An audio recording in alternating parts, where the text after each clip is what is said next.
में आप सभी पत्रकार बंधु को हमारे तरफ से हार्दिक नमस्कार और नवरात्रा का मंगलमय भविष्य का शुभकामना। ठीक, जैसे कि सर अभी प्रशांत किशोर जी ने सम्राट चौधरी, अशोक चौधरी, संजय जायसवाल, दिलीप जायसवाल पर बहुत गंभीर आरोप लगाए हैं।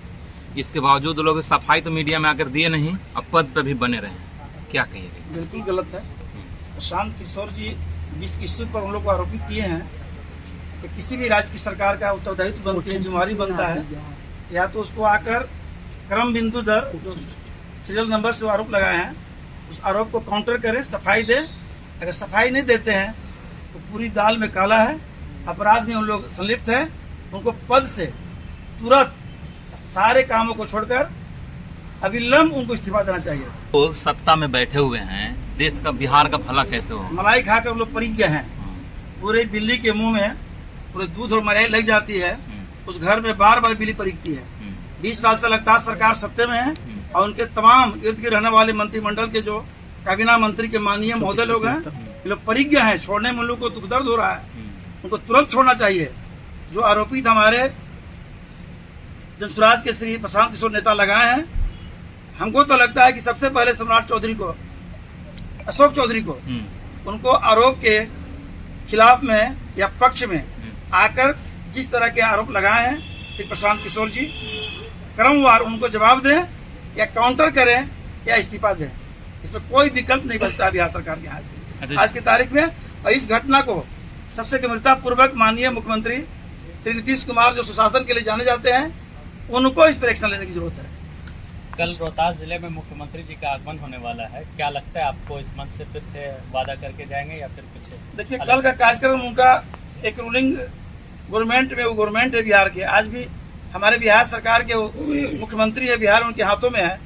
लेकिन जो श्री प्रशांत किशोर आरोप लगाए हैं अशोक चौधरी पर, सम्राट चौधरी पर और आपका संजय जायसवाल पर, दिलीप जायसवाल पर, अगर इस चारों सवालों का जवाब मुख्यमंत्री जी रोहतास की सरजमीन पर आने से पहले स्पष्ट नहीं करते हैं तो ये हमारे नेता श्री प्रशांत किशोर जी के लपेटे में ये बिहार सरकार आ गई है।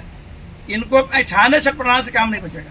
इनको सवाल का जवाब दें, काउंटर करें या स्पष्ट करें या इस्तीफा दें।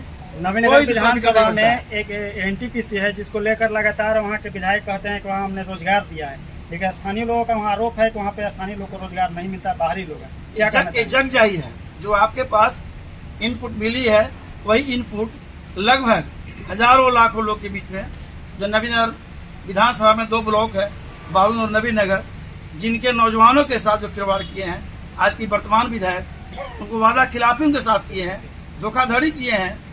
चुनाव जीतने के 2020 के बाद उनकी प्राथमिकता में थी घोषणा पत्र में कि मैं जीतूंगा तो दोनों थर्मोलों में नौजवान रोजगार शिक्षित को शटल किया जाएगा, और जीतने के बाद बाहरी लोगों को भर दिया गया, स्थानीय लोगों को उसके अधिकार से वंचित किया गया। इस चुनाव में 20 के जीतने के बाद माननीय विधायक वर्तमान 25 में उनको बहुत महंगा पड़ेगा यह चुनाव, क्योंकि यह नौजवान मन बना चुके हैं नवीनगर विधानसभा का। और ये नवीनगर विधानसभा का ही नहीं गंभीर समस्या है, बिहार सरकार के लिए भी बड़ी गंभीर समस्या है कि नौजवानों के लिए स्थानीय लोगों को सेटल करने का प्राथमिकता थी। भारत सरकार और बिहार सरकार के जो उपक्रम से एनटीपीसी चल रही है उसमें उनके साथ कमिटमेंट था, ऐसा होना चाहिए था, लेकिन जो हुआ नहीं। नवीनगर विधानसभा में आप लगातार घूम रहे हैं, संभावित प्रत्याशी हैं जनसुराज पार्टी, कितना प्यार आशीर्वाद मिल रहा है नवीनगर विधानसभा की जनता का? देखिए, हम नवीनगर के रहने वाले हैं, नवीनगर टाउन से रहते हैं, नवीनगर विधानसभा के हम व्यक्ति हैं। अगर संभावित प्रत्याशी हैं तो हम गर्व से कहते हैं कि हम नवीनगर विधानसभा का प्रत्याशी हैं। बाकी लोग नवीनगर विधानसभा से उनकी कोई लेना देना नहीं है, दूर दूर तक भी कोई रिश्ता नाता नहीं है। वर्तमान विधायक कुटुम्बा विधानसभा से आते हैं और वर्तमान संभावित प्रत्याशी एनडीए का या अन्य दल का जितने लोग का हम नाम अगर चर्चा में मेरी कानून तक आई है, वो आपके तक भी आया होगा, तो लगभग सब बाहर का ही है। अगर वीरेंद्र बाबू पूर्व विधायक हैं तो उनका आज का वर्तमान पता डेहरी ऑन सोन में है। इसलिए हम गर्व से कहते हैं केवल अकेले हम नवीनगर के संभावित प्रत्याशी हैं, जनसुराज पार्टी का सिपाही है। अगर प्रशांत किशोर जी हम पर विश्वास किए तो इस विधानसभा का सीट उनको जीत कर टेबल पर रखने का पहली प्राथमिकता भी होगी और संकल्प भी मेरा होगा। नवीनगर अनुमंडल बनाने के लिए भी लगातार मांग उठ रहा है, क्या कहेंगे? ये लॉलीपॉप है, नवीनगर के लिए लॉलीपॉप है। 2020 की विधानसभा में इशू इसका था अनुमंडल बनाने का। 2015 की विधानसभा में भी इसको इशू मुद्दा बनाया गया था, 2010 में भी मुद्दा बनाया गया था।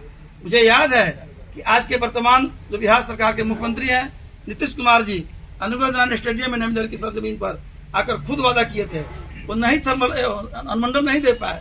अब यह इलाका जो है नवीनगर विधानसभा का अनुमंडल का क्राइटेरिया नहीं फुलफिल करता है, यह नव निर्वाचित जिला का क्राइटेरिया फुलफिल करता है, जिसके बीच में दो थर्मल बनी है, आबादी बढ़ा है, लाखों लोग की आबादी बढ़ चुकी है, इसलिए यह जिला का क्राइटेरिया फुलफिल करता है।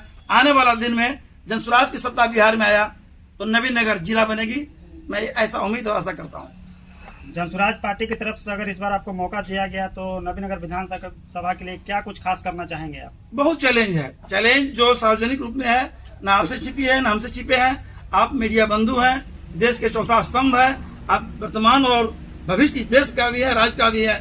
प्राथमिकता के तौर पर जो भी आपके सामने जो ज्वलंत मुद्दा है, लगभग बिहार की जो सबसे बड़ी ज्वलंत मुद्दा है नवीनगर विधानसभा में वही ज्वलंत मुद्दा है, उसको प्राथमिकता के तौर पर लेकर के यूं तो ऐसे कहिए कि अगर जीतने के बाद कोई भी प्रतिनिधि को 5 साल दिन और रात 24 घंटा गुने 7 दिन अथक जाग करके मेहनत करना पड़ता है, तब जाकर आप 100% ईमानदारी से अपने प्रतिनिधि का कर्तव्य निर्वहन करते हैं। अगर इसके बीच में कोई और आल जाल किसी को आदत होगी तो फिर बेईमानी होगी जनता के साथ, लोकतंत्र के साथ खिलवाड़ होगा। क्या लगता है आपको आपके आने से नवीनगर में लोकल फॉर वोकल का नारा आ जाएगा?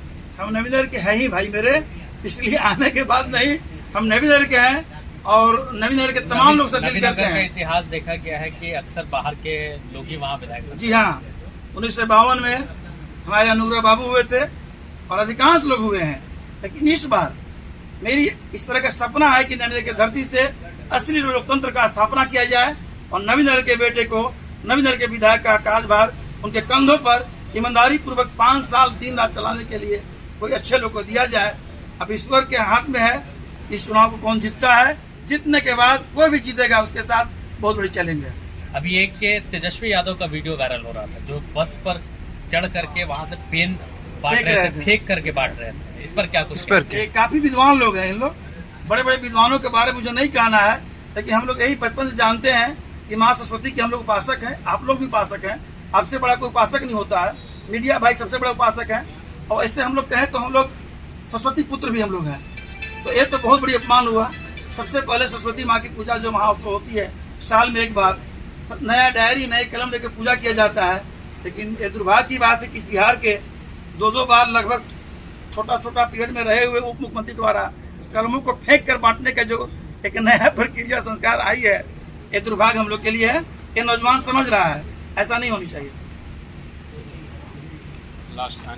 नवीनगर विधानसभा की जनता से आप क्या कुछ कहना चाहेंगे? नवीनगर विधानसभा की जनता से मेरी अपील है कि आजादी के बाद एक पहला अवसर लाखों मेरे सभी जाति के लोग, सभी वर्ग के लोग, सभी धर्म के लोग, अगड़ी पिछड़ी,